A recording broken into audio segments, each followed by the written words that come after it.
So would you please join me in giving a warm Arizona welcome to National Security Advisor Robert O'Brien.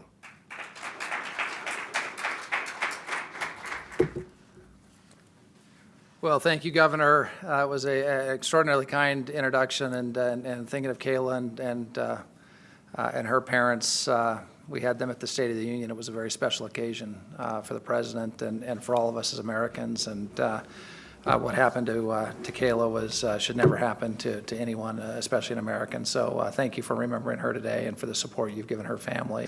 So I bring you greetings from the 45th President of the United States, Donald J. Trump. I know he was here yesterday, and so it's a privilege for me to follow in his wake. And I think there's some other good news that you'll be having the Vice President of the United States, Mike Pence, my close friend whose office is down the hall, will be here next week. And I appreciate the kind invitation to come discuss an issue of critical importance to American national security with you, Governor, and with your colleagues here in Arizona. The challenge of the Chinese Communist Party and the rise of the Chinese Communist Party and the threat that it poses to the United States and our allies is of critical importance to us right now. My remarks today are the first in a series of several speeches that will be given by senior administration officials over the coming month on this matter. You'll soon hear from Secretary Pompeo. You'll hear from Attorney General Barr and from FBI Director Chris Wray on the subject. America under President Trump's leadership has finally awoken to the threat of the Chinese Communist Party's actions and the threat that they pose to our very way of life. Now, for decades, the conventional wisdom in both U.S. political parties, the business community, academia, the media, has held that it was only a matter of time before China would become more liberal, first economically and then politically. The more we opened our markets to China, the thinking went. The more we invested capital in China, the more we trained PRC, bureaucrats, scientists, engineers, and even military officers, the more China would become like us. It was under this premise that we welcomed China into the World Trade Organization in 2001 with vast concessions and trade privileges. We downplayed China's gross human rights abuses, including Tiananmen Square. We turned a blind eye to China's widespread technology theft that eviscerated entire sectors of the American economy. As China grew richer and stronger, we believed that the Chinese Communist Party would liberalize and meet the rising democratic aspirations of its people. Now, this was a bold and quintessentially American idea. It was born of our innate optimism and by the experience of our triumph over Soviet communism. Unfortunately, it turned out to be very naive. We could not have been more wrong, and this miscalculation was the greatest failure of American foreign policy since the 1930s. Now, how did we make such a mistake? How did we fail to understand the nature of the Chinese Communist Party? And the answer is simple. It's because we did not pay heed to the CCP's ideology. Instead of listening to what CCP leaders were saying, instead of reading what they wrote in their key documents, we closed our eyes and our ears. We believed what we wanted to believe, that these party members were communist in name only. Now, let's be clear, the Chinese Communist Party is a Marxist-Leninist organization. The party General Secretary Xi Jinping sees himself as Joseph Stalin's successor. In fact, as the journalist and former Australia government official John Garneau has noted, the Chinese Communist Party is the last ruling communist party that never split with Stalin, with the partial exception of North Korea. Yes, Stalin, the man whose brutal dictatorship and disastrous policies killed roughly 20 million Russians and others through famine, forced collectivization, execution, and labor camps. As interpreted by Lenin, Stalin, Mao, communism is a totalitarian ideology. Under communism, individuals are merely a means to be used towards the achievement of the ends of the collective nation state. Thus, individuals can be easily sacrificed for the nation state's goals. Individuals do not have inherent value under Marxism-Leninism. They exist to serve the state. The state does not exist to serve them. Now, these ideas sound remote and outdated to us as we speak them. They are, after all, old ideas. They were born a century and a half ago in Europe. They were implemented a century ago in Russia, and then they were discarded 30 years ago as the most costly failed political experiment in history. But in China, these ideas remain as fundamental to the Chinese Communist Party as the Constitution and the Bill of Rights do to us as Americans. The Chinese Communist Party seeks total control over the people's lives. This means economic control. It means political control. It means physical control. And perhaps most importantly, it means thought control. In classical Chinese statecraft, Garneau has noted, there are two tools for gaining and maintaining control over the mountains and the rivers. The first is wu, weapons and violence. And the second is wen, language and culture. Chinese leaders have always believed that power derives from controlling both the physical battlefield and the cultural domain. For Lenin, Stalin, Mao, and now Xi, Garneau writes, words are not vehicles of reason and persuasion. They are bullets. Words are for defining, isolating, and destroying opponents. Propaganda plays a central role for the CCP. Beijing's efforts to dominate political thought are stated openly and pursued aggressively. In 1989, the party began organizing itself around ideological security, a term repeated frequently since then by CCP leaders. More recently, in April 2013, the party issued a policy on what they called the current state of ideology. It held that there should be absolutely no opportunity or outlets for incorrect thinking or viewpoints to spread. So within China, this approach means mandatory study sessions on communist ideology and the required download and use of smartphone apps that teach the so-called Xi Jinping thought. It means complete control of all state media. Outside sources of information are banned, from foreign newspapers to Twitter, Facebook, and WhatsApp. All content generated within China is censored. It means jailing everyone from citizen bloggers to reporters to lawyers to activists and religious believers expressing any views contrary to the party line. And indeed, just recently, between January 1st and April 4th of this year, nearly 500 individuals were charged with crimes just for speaking out about the Wuhan coronavirus, its effects upon the party, and the party's cover-up of the disease. The Chinese Communist Party reinterprets religious texts, including the Bible, to support Communist Party ideology. It locks up millions of Muslim Uyghurs and other minorities in re-education camps, where they're subjected to political indoctrination and forced labor, while their children are raised in party-run orphanages. This process annihilates the family, the religion, the culture, and the language and the heritage of the people who are caught up in these camps. Under the Chinese Communist Party, information is tightly controlled and expression is constantly surveilled so that it can be quashed or shaped by the state. And Americans should be concerned. We should be concerned not just for the people of China, but for ourselves. Because Xi Jinping's ambitions for ideological control are not limited to his own people. The CCP's stated goal is to create a community of common destiny for mankind and to remake the entire world according to the CCP. The effort to control thought beyond the borders of China is well underway. Over the past decade, the party has invested billions of dollars in overseas propaganda operations to great effect.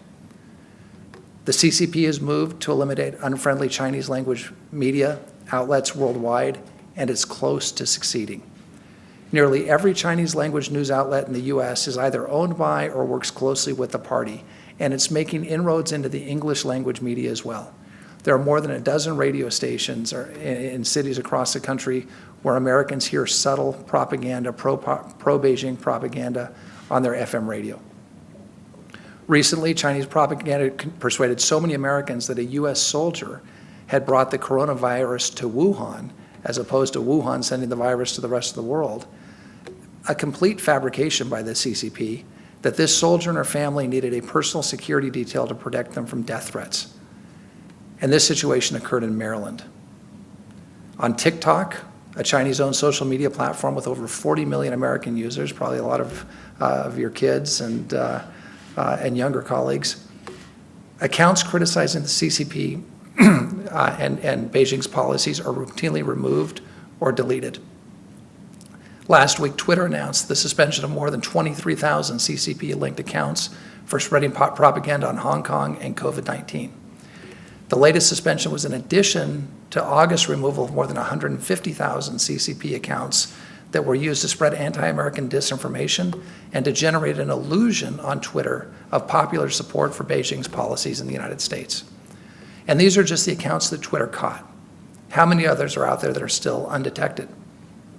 In March, the CCP expelled American journalists working for the New York Times, the Wall Street Journal, and the Washington Post, almost fully eliminating independent reporting from within China on the Wuhan virus. In addition to influencing what information American citizens receive regarding China, the CCP is increasingly using its leverage to police American speech. When the University of California, San Diego, UCSD, hosted the Dalai Lama as its commencement speaker in 2017, Beijing banned Chinese students from visiting UCSD on government funds. When the general manager of the Houston Rockets tweeted his support for the peaceful Hong Kong protesters, the CCP announced that the team's games would not be covered in China, would not show up on Chinese TV, and then used its economic power to pressure others in basketball, including star players, to criticize the tweet on behalf of Beijing. Under pressure from the CCP, Marriott, American, Delta, and United Airlines all removed references to Taiwan from their corporate websites. Mercedes-Benz even apologized for posting an inspirational quote from the Dalai Lama on social media. Beijing has used its financial might and its market access to pressure Hollywood into self-censorship, incentivizing directors and actors and producers to avoid topics that might not make it past the country's censors in China. For example, the Japanese and Taiwanese flags were dropped from Tom Cruise's flight jacket in the upcoming Top Gun sequel, Maverick. MGM digitally changed the identities and post-production of the invading military from China to North Korea in the Red Dawn remake. The CCP is also seeking leverage over individual Americans. The party is collecting your most intimate data, your words, your actions, your purchases, your whereabouts, your health records, your social media post, your text, and they're mapping your network of friends, family, and acquaintances. The CCP accomplishes this goal in part by subsidizing hardware, software, telecommunications, and even genetic companies. As a result, corporations such as Huawei and ZTE undercut competitors on price and install their equipment around the globe at a loss. This actually has a side effect of putting out of business American manufacturers of telecom hardware and has made it very difficult for Nokia and Ericsson. Why do they do this? Because it's not telecom hardware or software profits that the CP is after. It's your data.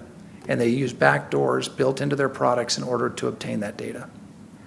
So when the Communist Party cannot buy your data, it steals it. In 2014, the CCP hacked Anthem Insurance, collecting sensitive information on 80 million Americans. In 2015, the CCP hacked the Office of Personnel Management, which holds the security clearance information for 20 million Americans who work for the federal government. In 2017, it hacked Equifax, obtaining the names, birth dates, social security numbers, and credit scores of 145 million Americans. In 2019, the CCP hacked Marriott, gathering information on 383 million guests, including their passport numbers. And in 2016, a Chinese company even bought the dating app Grindr to harvest data, including the HIV status of users, before the US government forced a divestiture on national security grounds. And these are just a few of the instances that we know about. So how will the Chinese Communist Party use this data? In the same way it uses data within China's borders, to target, to flatter, to cajole, to influence, to coerce, and even to blackmail individuals to do and say the things that serve the party's interest. And this is micro-targeting beyond any advertiser's wildest dreams. And China, unlike advertisers, will not be stopped by government regulations. The Chinese Communist Party simply wants to know everything about you, just as it likes to know everything about almost every individual living in China. In addition to propaganda and influence operations, the Chinese Communist Party uses trade to coerce compliance with its dictates. When Australia called for an independent investigation of the coronavirus origin and spread, The Chinese Communist Party threatened to stop buying Australian agricultural products and to prevent Chinese students and tourists from traveling to Australia. When Australia refused to relent, Beijing put these threats into force, imposed an 80% tariff on Australian barley exports. International organizations are also part of China's plan. China has sought leadership positions within many global bodies. China now heads 4 out of 15 UN specialized agencies.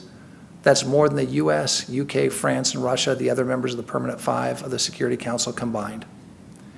The PRC uses these leaders to force the international bodies to parrot Beijing's talking points and to install Chinese telecommunications equipment, no surprise, in their facilities. For example, when Zhao Hulin of the International Telecommunications Union took his post, he began to aggressively promote Huawei sales. Secretary Fong Liu of the International Civil Aviation Organization has blocked Taiwan's participation in General Assembly meetings and covered up a Chinese hack of the organization. The party has used China's membership in the UN Human Rights Council to prevent criticism of its abuses in Xinjiang and Hong Kong. The CCP's reach extends to heads of international organizations who are not themselves Chinese officials. Under Beijing's thumb, and at an unacceptable cost to human life, Director General Tedros of the World Health Organization dutifully used Chinese talking points on the Wuhan virus. As late as mid-January, he claimed that there was no human-to-human transmission of the disease. He opposed international travel restrictions. And at the same time, Tedros praised China's own domestic travel restrictions on Wuhan residents. In other words, they could travel overseas, but they couldn't travel and potentially take the virus to Beijing or Shanghai. These CCP tactics in international organizations, as we've seen with the COVID virus, are a major concern not just to the United States, but to the world. The good news is that under President Trump's leadership, we know what the CCP is doing, and we're calling it out. We're taking decisive action to counter it across the board. First, President Trump prevented certain companies that answer to the CCP's intelligence and security apparatus, such as Chinese telecommunications giant Huawei, from accessing our personal and private data. The administration also imposed restrictions on semiconductor technology from going to Huawei. Second, the State Department designated the U.S. operations of 9 Chinese state-controlled propaganda outlets as foreign missions. These organizations are the mouthpieces of the Chinese Communist Party, and this designation places reporting requirements and visa restrictions on these so-called media outlets. Third, President Trump imposed export restrictions on 21 Chinese government entities and 16 Chinese companies complicit in China's campaign of repression, mass arbitrary detention, and high-technology surveillance against the Uyghurs and other minorities. And we've blocked officials complicit in these abuses from traveling to the United States. The administration has also stopped the illegal import of goods produced by Chinese companies known to use Uyghur forced labor.